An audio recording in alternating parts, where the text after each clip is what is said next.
When the holidays start to feel a bit repetitive, reach for a Sprite Winter Spiced Cranberry and put your twist on tradition. A bold cranberry and winter spice flavor fusion, Sprite Winter Spiced Cranberry is a refreshing way to shake things up this sipping season. And only for a limited time. Sprite. Obey your thirst. Oh, Hilton stay, your beds are soft and cozy. No lumpy couch, no stiff futon, no shower line at crack of dawn. Oh, Hilton stay, our holiday you're saving. When you want holiday comfort you can count on, it matters where you stay. This season, enjoy spacious, comfortable rooms and friendly service when you book with Hilton instead. Hilton for the stay. The McDonald's snack wrap is back. You brought it back! Ranch snack wrap. Spicy snack wrap. You broke the internet for a snack. Snack wrap is back. Ba-da-ba-ba-ba.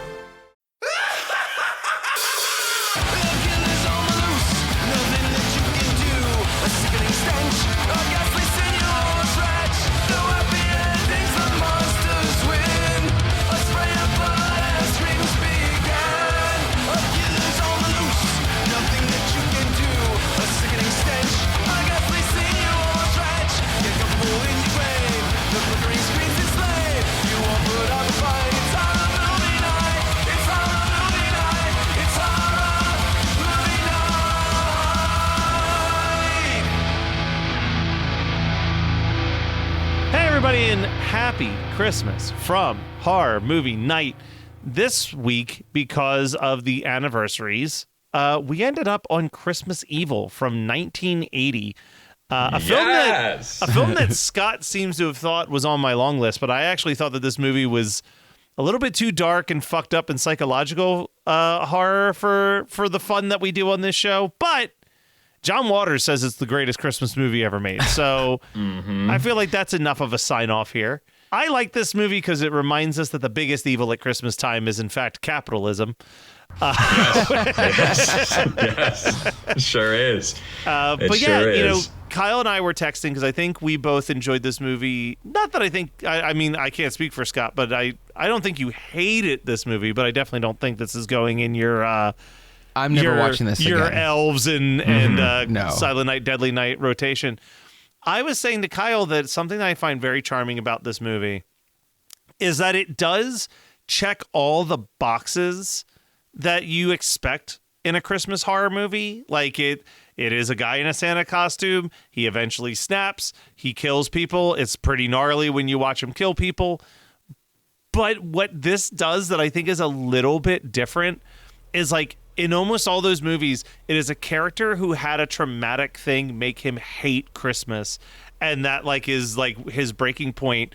And this one, it's almost like it's still trying to do a Christmas morality tale within a Christmas movie, because it's literally people not doing the things you're supposed to do at Christmas of like goodwill towards your fellow man and stuff. That is his ultimate trigger.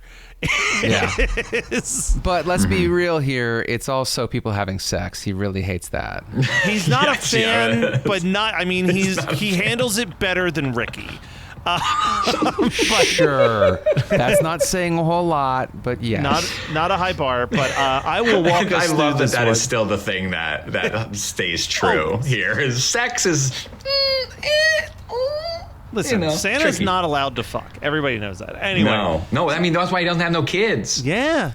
All right. So we begin the movie on Christmas Eve, 1947, when two brothers and their mom watch a man enter the house as Santa Claus. The older brother, Henry, however, does not realize that Santa is just his dad in disguise. And I made one note here. They have a whole ass hand washing station and shit out there for Santa. That's such a weird little addition that I thought was hilarious. I was like, what was the most that you ever did for Santa? Literally, we did milk and cookies. Milk and cookies, and literally the variety. Which now I realize my dad dictated this, obviously. But as a kid, like sometimes it was freshly made chocolate chip cookies from the oven, and other times we just tossed a couple double stuffs on a plate, and I think it really was just whatever Pop was feeling that that day, he's like, you know what I think Santa would really like is a couple of those double stuffed oranges. I heard down the street they only got Chips Ahoy, so let's try to get some variety up in here. Later that night, Henry sees Santa being intimate with his mother, which causes him to run to the attic where he smashes a snow globe and cuts himself in the hand with one of the shards. Then we jump to present day 1980. An adult Harry is a full-blown Christmas adult, and I can relate. He sleeps in his Santa pajamas, he listens to Christmas music all day long, and he spies on the neighborhood children to make a list of who's doing good and bad behavior, like all of us Christmas adults do. He also works at the Jolly Dreams toy factory, where he is made fun of for caring just a bit too much about toy quality and other things. One day, one of his co-workers, Frank, asks him to cover his shift so he can be with his family for Thanksgiving. But on the way home that night, Harry sees that Frank is out drinking with his friends at a local bar. Frustrated by this, he runs home and destroys one of the figures in his dollhouse while humming "Santa Claus is Coming to Town." He then spies on his brother's family before canceling their Thanksgiving dinner plans. Obviously, our main character, Harry, is a little unhinged. But...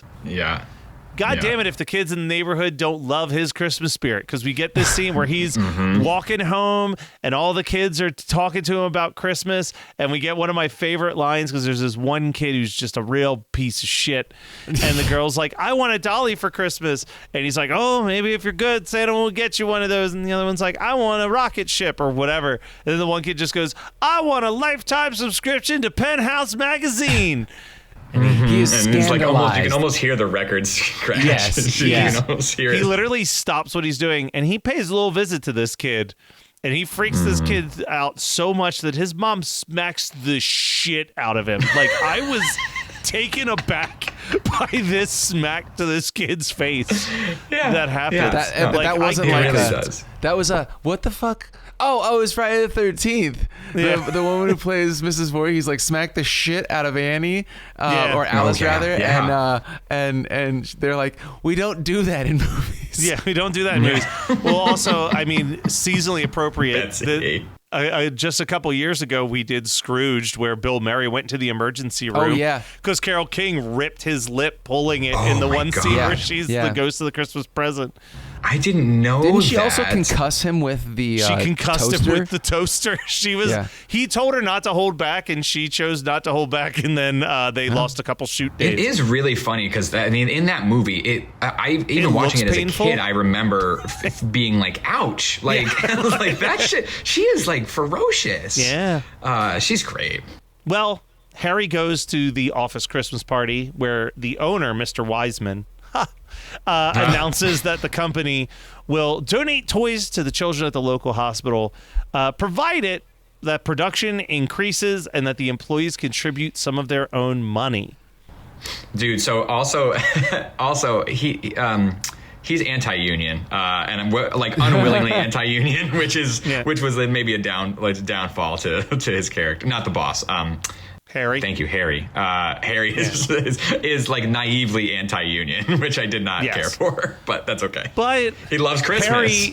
Harry does sniff some suspicion from this, and he's like, well, how many toys are we donating to the hospital? And this is when he finds out that this entire donation plan is really kind of a scheme to fix the company's overhead a little bit. I remember a friend pointed this out to me the other day, where I'm sure it's everywhere, but in Pennsylvania, you can't pay with a card on any self-checkout machine without it being like, do you want to round up to the nearest dollar for a donation to like insert charity here? Like, it's constantly charity things, and like the main one that I always see it at is Wawa, and my friend who worked for Wawa was like, you realize that they already made that donation, and they're just basically asking you to pay them back for the donation. No, they didn't make the donation, dude. They take the money that you give them, and then they write it off as a tax credit. It's fucked up.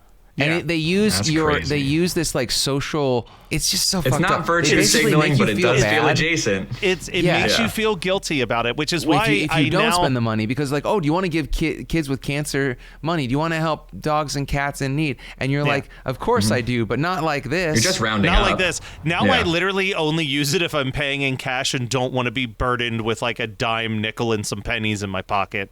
Then I'll be I will. Listen, round that shit up to the 17 cents. I'll kick the machine for more. That's what I was about to say, man. Is I like literally 10 days ago, I finally rolled all of the change in the house and I took it to the bank. $36 that I didn't have. That's not bad. I don't use change anymore, so like, don't give your $36 to Wawa. Did they ask you to unroll the change? No, absolutely not. That's not. No, dude, this is crazy. This is so stupid, and it's a tangent. But I rolled. Hunter was off from school one day.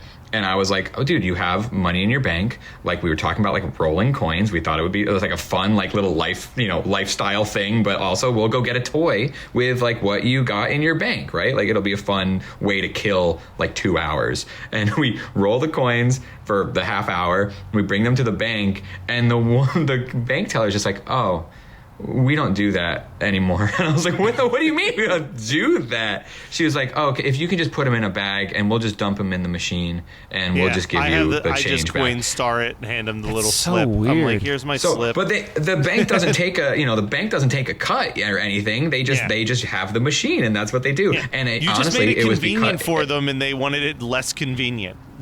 Yes, and I was like, fuck you. But it turns out I was actually 27 cents short. So they also didn't give me, they weren't forking over an extra 27 cents to the TK fund. So that ended up working out in their favor. Anyway, I digress. Fuck that. And continue on, Matt. This is kind of the final straw for Harry when he realizes that even but you didn't even mention the fact that George the guy that is like the training executive, George. He's like, he's a bright young man. I'm like, look at that fucking hairline. That dude is not young. It is the worst hairline in the entire fucking movie. Which I don't even understand why they're saying that anyway, because you have to imagine he was like 10-ish in the beginning, and it's 33 years. Like he is in his 40s. He's 40-something. Yeah, he's like 42 minimum. This young man, like the people talking are younger than fucking Harry. Anyway, so Harry gets fed up. He steals a shit ton of toys from work. And he shoves them in some bags, and then he fills other bags with dirt. And on Christmas Eve, he glues a Santa beard to his face and begins to act erratically like he actually thinks he's Santa Claus suddenly. He puts on the suit, and he starts breaking into houses and leaving toys under the trees of the good kids and leaving giant bags of dirt for the bad kids. He even stops by the hospital and drops off a ton of toys, which the entire staff celebrates. And, like, listen, up until this point, we are watching a magical Christmas movie.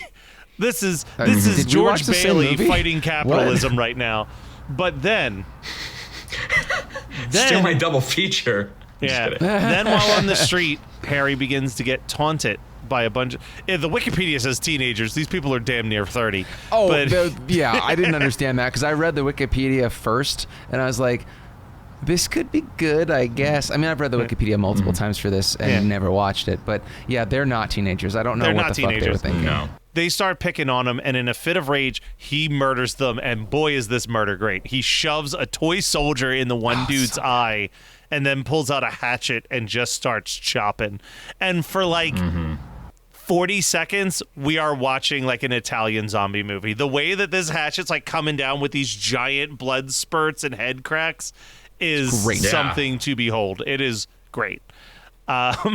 Fresh off of a murder spree, Harry is then pulled into a nearby Christmas party where people think that he's just a harmless Santa Claus, and he like celebrates with them. He's dancing. He's giving toys to all the kids. He's living up life. It's very Polish. Like it's a very Polish what is it?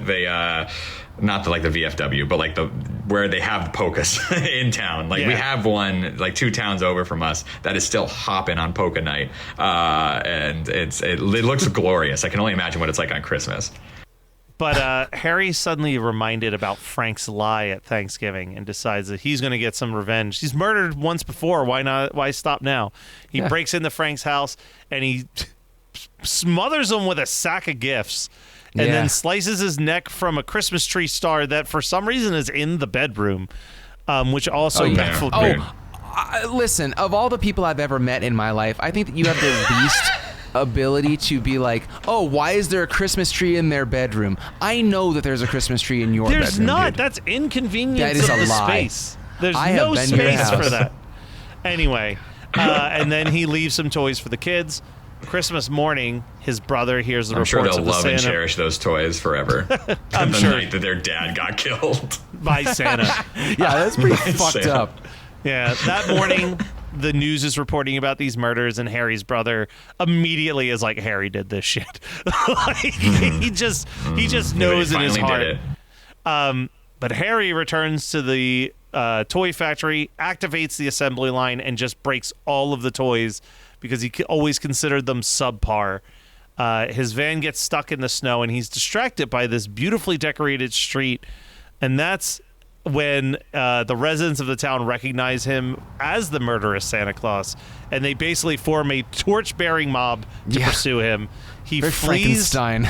They Frankenstein him. He flees to his van, gets it out of the snow, and drives to his brother's house. The van is so dope. He the van's sanctifies awesome. his van. But also, how is it this hard to find a man who multiple people have been seen driving in a very quick to identify van? The exact next sentence of what I was gonna say, man. I was like, the van's dope. How do they not he drives away from the mob and there's no line of defense being look out. It was for this a white van with a sleigh painted on it. He goes to his brother's house where he accuses his brother of being the root cause for all of his childhood trauma because it was his brother that revealed to him that Santa was actually their father. This is when the brother knows for certain that Harry is the killer. He chokes him until he's unconscious and throws him in the van to take him to the police.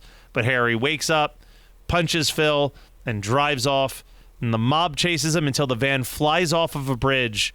And then, a Christmas miracle, everybody. The van soars towards the moon as someone reads the ending of The Night Before Christmas. The end. And that, my friends, is Christmas Evil from 1980. So the question becomes, do you think that it becomes supernatural at the end, or literally he is dying as he's flying over the bridge and he believes himself to be getting pulled to the moon by fucking the reindeer?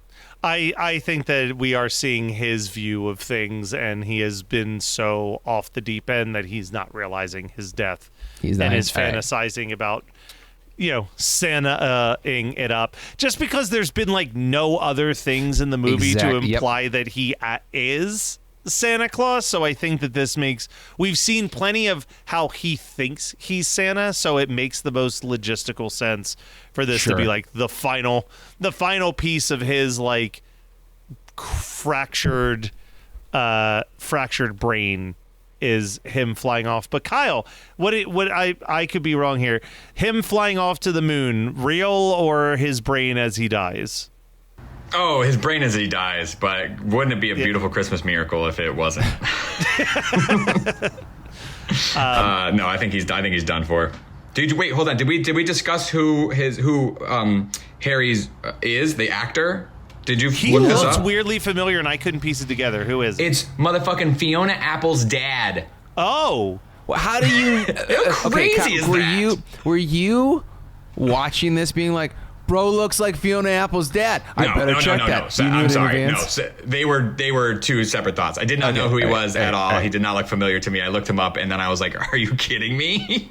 I was genuinely surprised. He's done. Would you consider her a nepo baby then, or no? Yes, now I do. Using that Christmas Evil money to get famous in the 90s.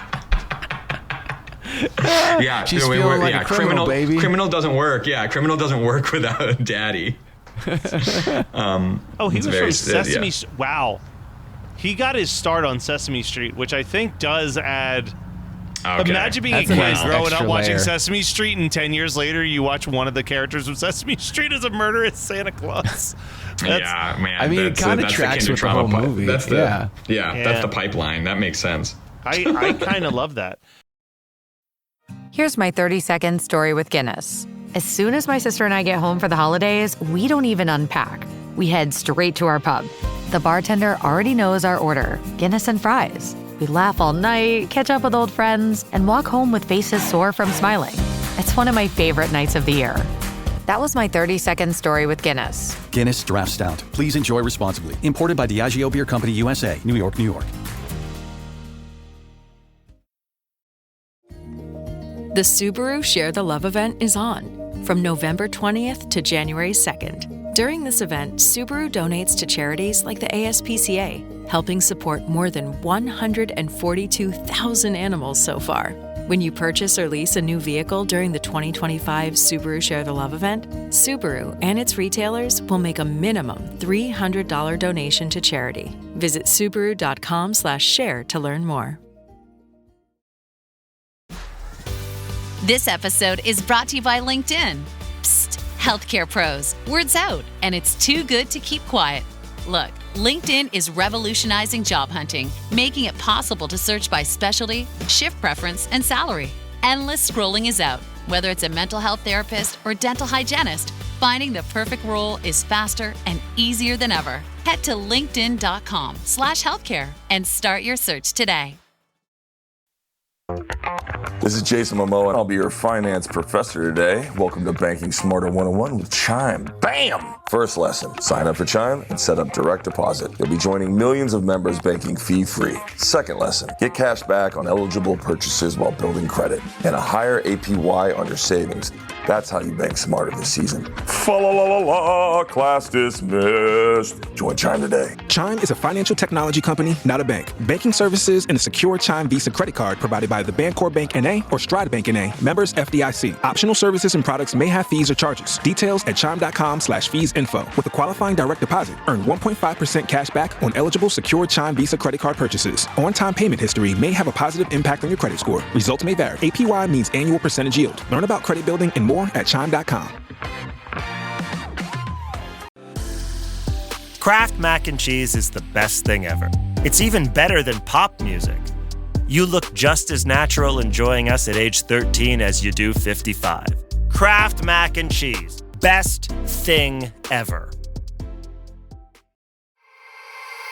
Rotella Resale is your premier collectibles, toy, and novelty retailer. Online at RotellaResale.com. At RotellaResale.com, find the best and hard-to-find die-cast vehicles and live-action figures. They have some of the most popular vinyl LPs, Zippo lighters, and comics. Support the best artists with their rock t-shirts and posters. You will find so much more at RotellaResale.com with free shipping on all orders in the United States. Use the promo code RADIO for 10% off your order. Visit RotellaResale.com. That's RotellaResale. RotellaResale.com. Anyway, unless anyone has additional thoughts that they want to throw out there about Christmas Evil, I think I'm ready to talk about my double features. Yeah, no, I have to go for it. Real quick, Matt, I'm sorry to interject here, but no worries. I had a question for Kyle. Okay. Because Kyle in our group chat was talking about how he's working on something, he's writing something, and this seemed like very, I don't know, I couldn't quite figure out what you were implying when you said that it kind of like it was sparking something in your creativity. Yeah. I think, and so what Matt alluded to at the beginning of this is this idea of trying to do good in the face of something that is inherently against you, right? Like, I think that Harry's intentions and all that he knows is to try to make Christmas work, right? Like, all he's trying to do is make it work with the things that he's given, with his generational trauma, with his job, like with all the tools that he has. He's trying to make it click, while also believing the worst about something as well, like believing the worst about what happened to his, like with his dad or with his brother, like all these other components that influenced his life, or I guess believing the best, but then having a misconstrued notion about what that is, and then finally breaking in the 11th hour to do something about it. I don't know if you know me or any of my other work, that might sound something along the lines of a short film that I did called The Woodsman that you should watch this Christmas season. It's available to stream for free on YouTube. But it was the character sort of study of it, where it's not just a snapped Santa going crazy, where there's actually some layers to it, as goofy or as maybe not even as successful as they can be. I was taken aback by it. I forgot that was a whole kind of component of this movie, and I think because we watch a lot of crazy, Santa slashers that are sleazier. I just forgot who it was. Hold on a second. There was someone who reviewed this on Joe Lynch. Joe Lynch reviewed this on Letterboxd, and I think he summed it up really well, whereas he said, like, this Silent Deadly Night is what if Santa Claus was like Jason Voorhees. He's like, Christmas Evil is what if the taxi driver dressed like Santa Claus. Like, that's and I'm cool, like, that is a great way to describe it, because it's a little, I mean, this is better shot than a low budget 80s independent movie should be. Like, they really have these establishing shots that really just like capture this just outside of New York part of New Jersey that's like industrialized and kind of gross. You can see where this person's like not seeing Christmas magic and like going it's I think it's a well-made movie. It is definitely not one that I'm going to watch every year because it's slow, it's dreary, but I do think that it's if people haven't seen this, I do think it's worth watching. But I'm going to double feature it with one of the ones I watch every year that also I think tries to capture a little bit of Christmas magic in the horror. Silent Night, Deadly Night Part 5, The Toy Maker. The incestuous one. Good job. Yes, It's not Christmas without that. But no, I do think, like, because so much of that movie, like, Mick Rooney's character talks about, like, the magic of opening toys under, like, there's just a little bit more of, like, them trying to catch a spark of Christmas magic. It gets buried in robot incest and Pinocchio allegory, but I think it's there. It's there. I think it's similar to this, it is trying to hold a little bit of Christmas to its heart, along with the horror that I don't see in, like, I mean, I love Black Christmas, but I don't think Black Christmas is trying to hold any Christmas magic to its heart while it's being made. Can you imagine watching Christmas Evil and Black Christmas back to back? Oof, that would be the dreary hardest fucking Christmas. That's a dreary double feature. Anyway, Kyle, Scott, who wants to go next? Kyle, go ahead. I have two. Don't Open Till Christmas is what I'm going to go with. It's another Christmas slasher. Never seen it. I've never seen it either. It's gory. It's I don't even know if it would necessarily be good for the show. Vinegar Syndrome did put out that as well a couple Christmases ago, and I remember it being pretty gnarly. So I think that it might be grueling as well, but at least it's sort of in the same. Black Christmas is grueling, but it's like a great movie and really scary. I don't think Don't Open Till Christmas is very scary. I just think it's yucky and different, than some of the other Christmas slashers. So. And I'll save my other one. Go ahead, Scott. I have two as well, and neither of them are horror, but they feel kind of gross and gritty from my childhood in a weird way.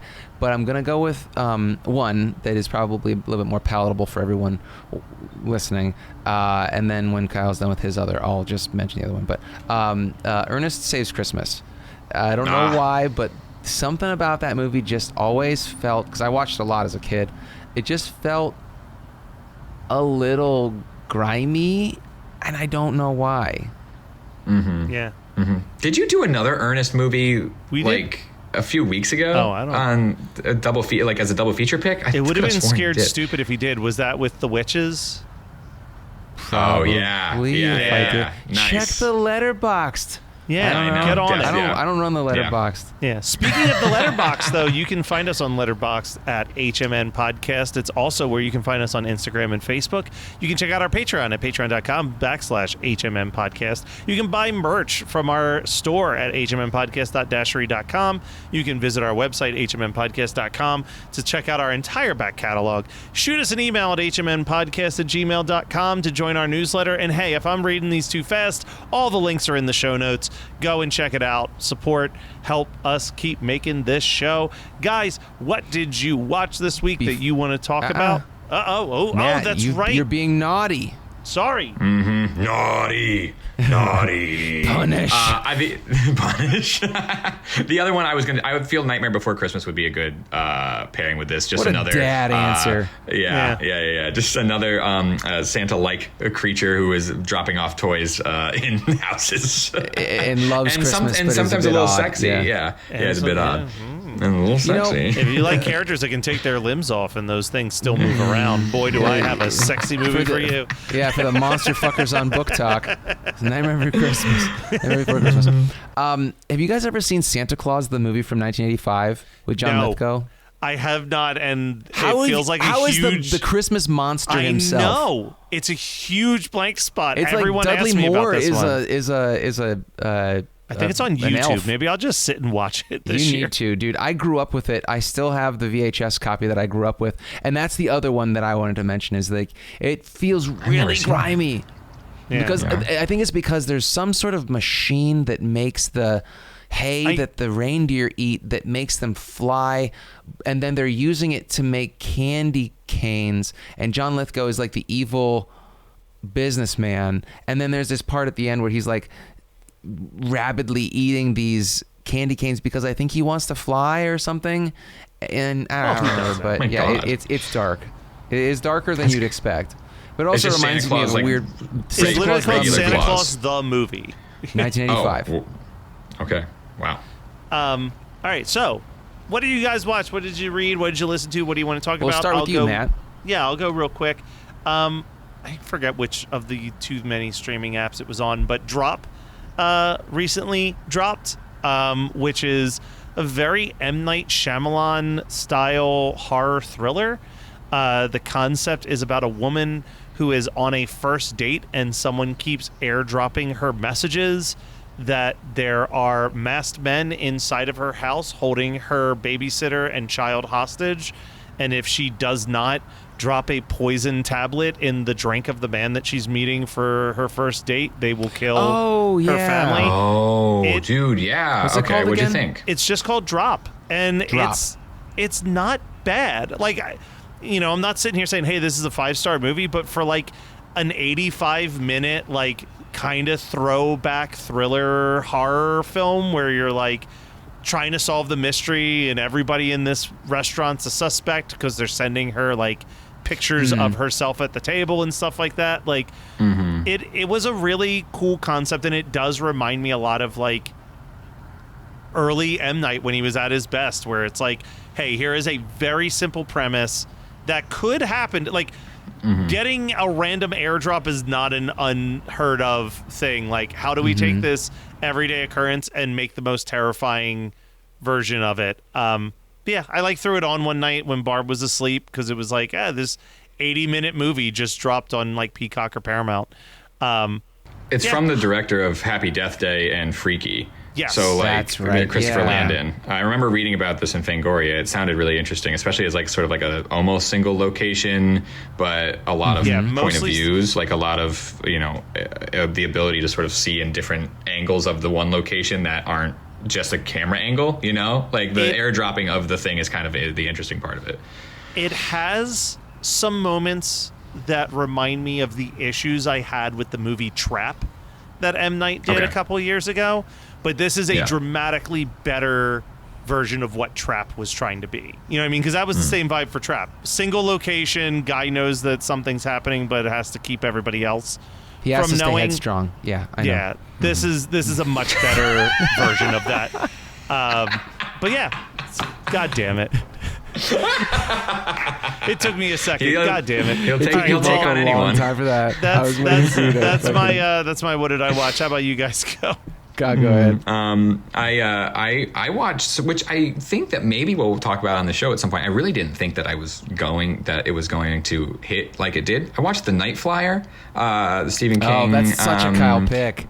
It's like, it's not really, it hadn't been easily available for a long time. I actually don't think it still is. It was an HBO movie, and it didn't get a lot of good reviews, but Michael Ferrera's in it, and he's really great. It's a fucking, I'm not a vampire guy, but this is a good looking vampire. There's some really solid gore. Vampire, right? Yeah. It's a gross vampire. I feel like this has been an almost horror movie night pick for the 10 years that we've been horror movie. When I looked, I was surprised that it hadn't been talked about, because it does feel so much like something that we would talk about. So maybe look out for it next year. It's on my list. I don't know if we'll get to it, especially because I just watched it, but I do think I would watch it again, because I also it was kind of background noise. I kept catching myself getting lost in it, which was a good sign, because a lot of that stuff I'm just putting on to like get through my collection, and sometimes it is just background noise, but this kept catching my attention, and it was fun. The Night Flyer. I don't know if you're going to be able to find it. I had the Snapcase DVD. So satisfying to close those.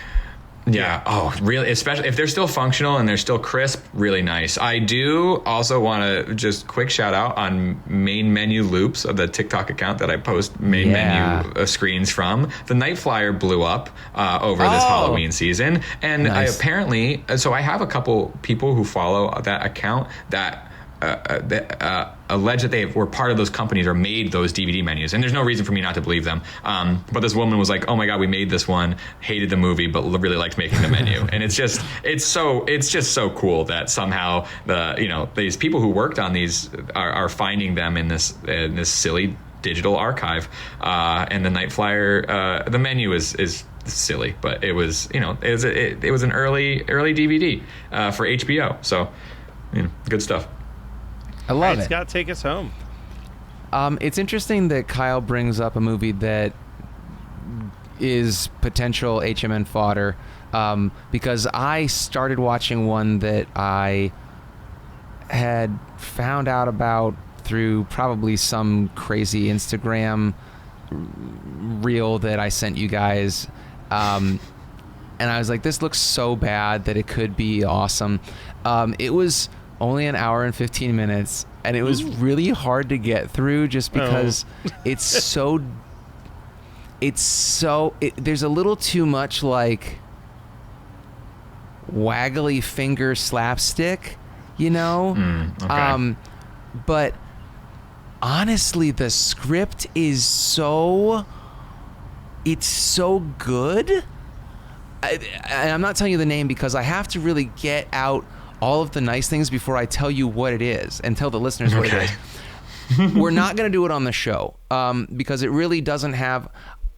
It also has not aged super well. There are it's a little too much exploitation for me, but it's just some people that were like, we're going to make I want to say it was like an SOV almost kind of. Well, it's not SOV. It's 2009, so it's past that. But like everybody is in on the jokes, right? And whoever wrote the script, the jokes are really, really smart and clever. But it's also sandwiched between the dumbest shit you can imagine. So it's such a weird... It is so weird because I watched Blood Glacier afterwards, and I watched a dubbed version of Blood Glacier because it's like a Finnish movie or something like that. And I thought that it was... I couldn't parse that it wasn't also a very tongue-in-cheek funny movie, because Blood Glacier is trying to take itself seriously. It's bad. I've seen it before.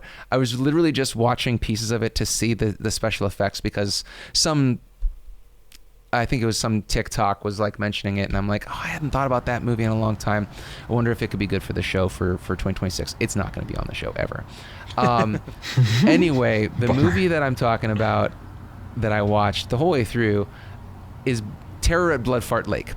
Now, Kyle, have you actually watched it?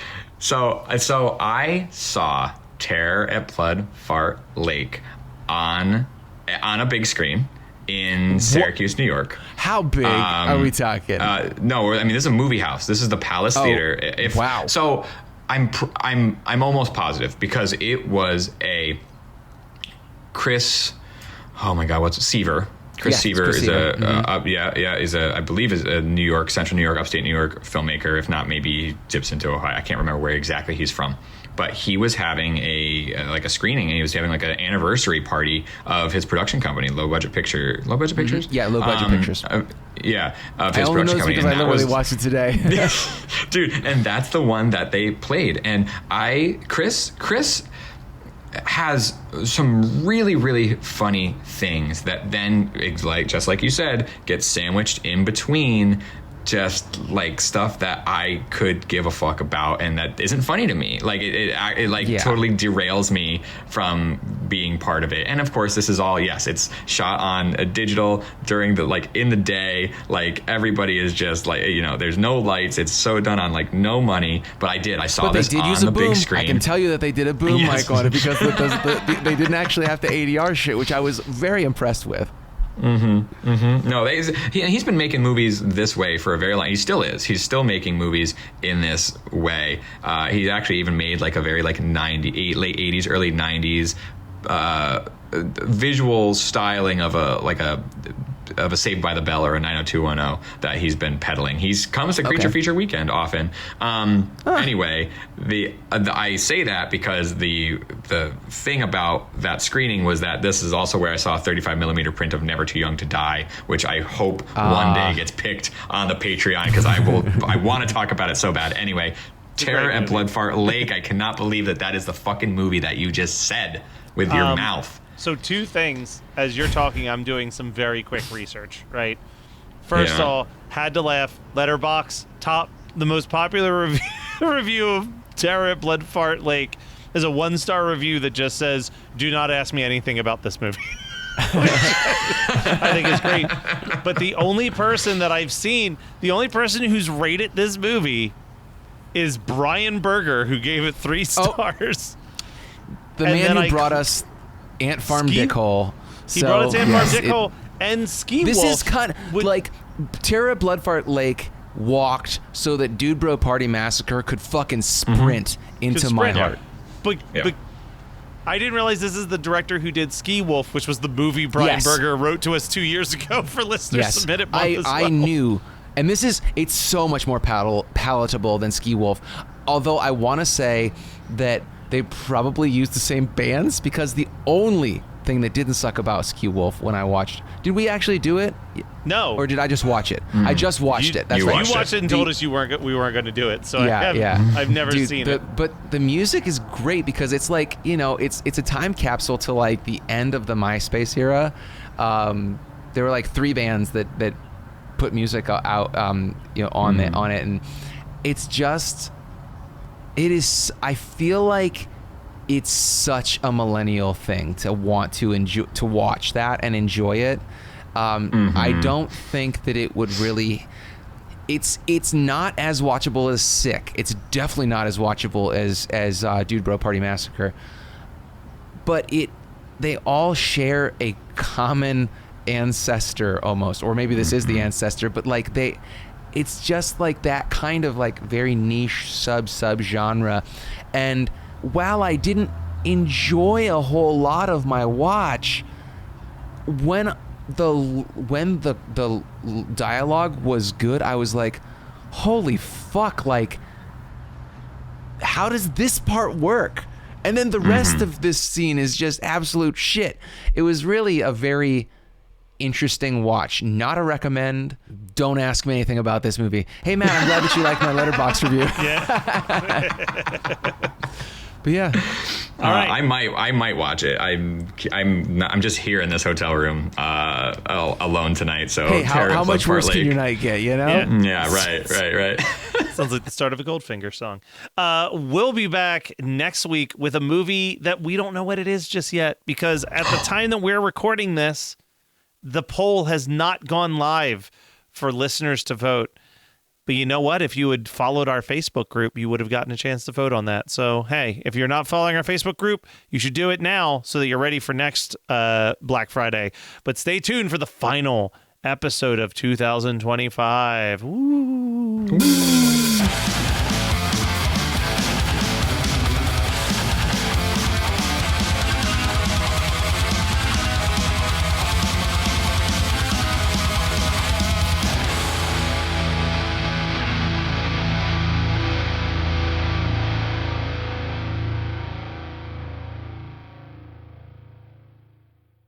Hey, Ryan Reynolds here for Mint Mobile. You know, one of the perks about having 4 kids that you know about is actually getting a direct line to the big man up north. Mm-hmm. And this year, he wants you to know the best gift that you can give someone is the gift of Mint Mobile's unlimited wireless for $15 a month. Now, you don't even need to wrap it. Give it a try at mintmobile.com/switch.